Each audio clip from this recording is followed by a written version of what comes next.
Mom, मैं जानती हूँ ये आप हैं, लेकिन प्लीज मुझे बार बार कॉल मत करिए, मैं अपने आप घर आ जाऊंगी।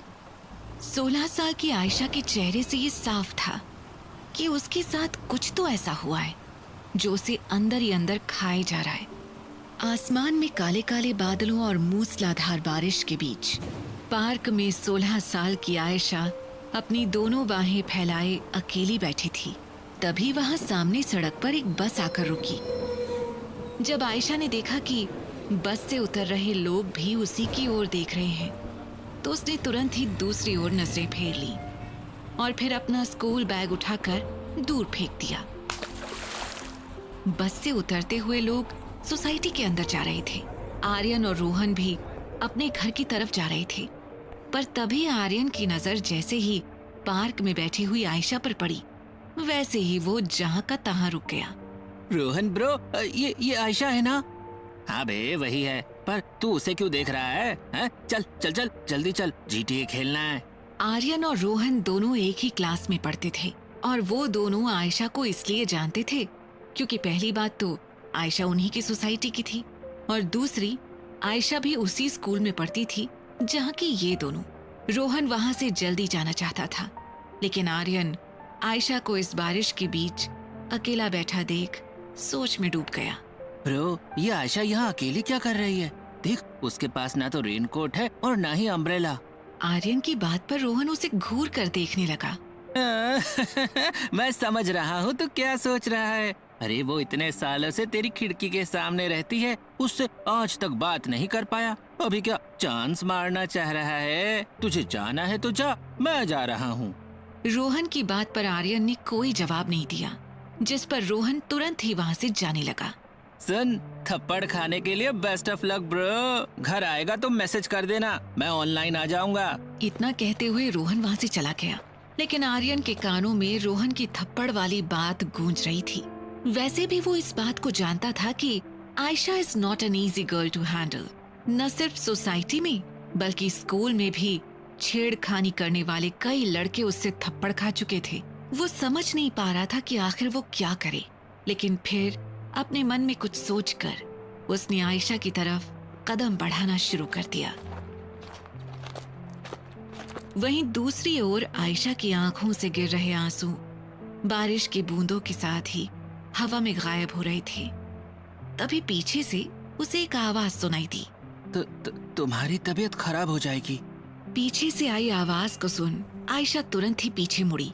आर्यन को देख वो बिना कुछ बोले फिर से सामने की तरफ देखने लगी।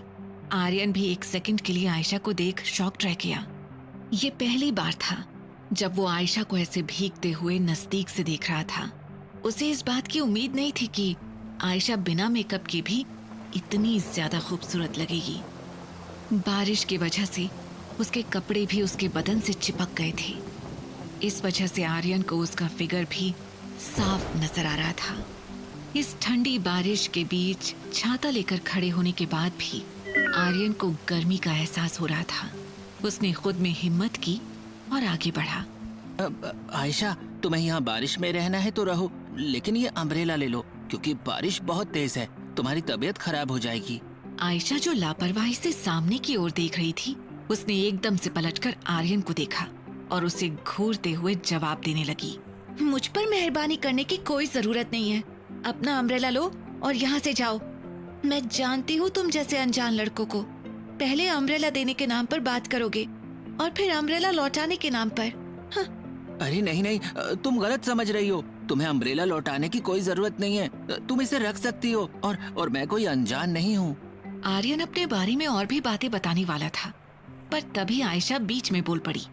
आर्यन, मैं जानती हूँ तुम कौन हो, सामने वाले घर में रहते हो, लेकिन प्लीज अभी मुझे अकेला छोड़ दो, मुझे तुम्हारी कोई मदद नहीं चाहिए। आयशा की बात सुन आर्यन को इस बात की खुशी हुई कि आयशा भी उसे नोटिस करती है, लेकिन आयशा ने जब इस बार भी हेल्प के लिए मना किया तो उसने निराशा भरी नजरों से आयशा को देखा। आयशा, बारिश सच में बहुत तेज है, मैं यहाँ अपना छाता रख देता हूँ, प्लीज अपना ख्याल रखना। इतना बोलकर आर्यन ने अपना अम्ब्रेला वहीं रख दिया और बिना कुछ बोले वहां से जाने लगा। आर्यन के वहां से जाते ही आयशा उसके रखे हुए अम्ब्रेला को देखने लगी। आर्यन, रुको जरा। आयशा आर्यन को आवाज दे रही थी, लेकिन तेज बारिश की वजह से आर्यन आयशा की आवाज को सुन न सका। वो चुपचाप आगे बढ़ता ही रहा। जब वो नहीं रुका तो आयशा एकटक उसके अम्ब्रेला को देखने लगी। अपने घर की तरफ जाने से पहले आर्यन दोबारा पार्क की तरफ मुड़ा। वो एक पिलर के सहारे छिपकर भारी बारिश के बीच चुपचाप आयशा को देखने लगा। काफी देर बाद भी जब आयशा ने उसके अम्ब्रेला को नहीं उठाया तो उसका मन किया कि वो घर चला जाए, लेकिन तभी आयशा अपनी जगह से उठ खड़ी हुई और उसने आहिस्ता से जाकर आर्यन के अम्ब्रेला को उठा लिया। छुआ तो आयशा ने उस अम्ब्रेला को था, लेकिन आर्यन को ऐसा लगा जैसे आयशा ने उसे गले लगा लिया हो। दरअसल सोसाइटी के बाकी लड़कों की तरह आर्यन की भी क्रश आयशा ही थी, और आज जब उसने आयशा के मुंह से अपना नाम सुना तो वो आयशा के साथ अपने फ्यूचर को भी इमेजिन करने लगा था। आयशा के अम्ब्रेला उठाने के बाद आर्यन हड़बड़ाते हुए अपने घर पहुंचा, लेकिन घर पहुंचते ही उसने देखा कि रोहन उसके दरवाजे पर है। उसे हैरानी हुई कि आखिर रोहन यहाँ क्या कर रहा है। वो रोहन से इस बारे में पूछने वाला ही था कि तभी उसे जोरों की छींक आई। शिट, छींक दिया। अरे अब तो जरूर तेरा बैड लक शुरू होने वाला है। आखिर अब क्या होगा आयशा और आर्यन का? क्या आर्यन और आयशा की लव स्टोरी आगे बढ़ेगी? जानने के लिए सुनते रहिए हमारा अगला एपिसोड।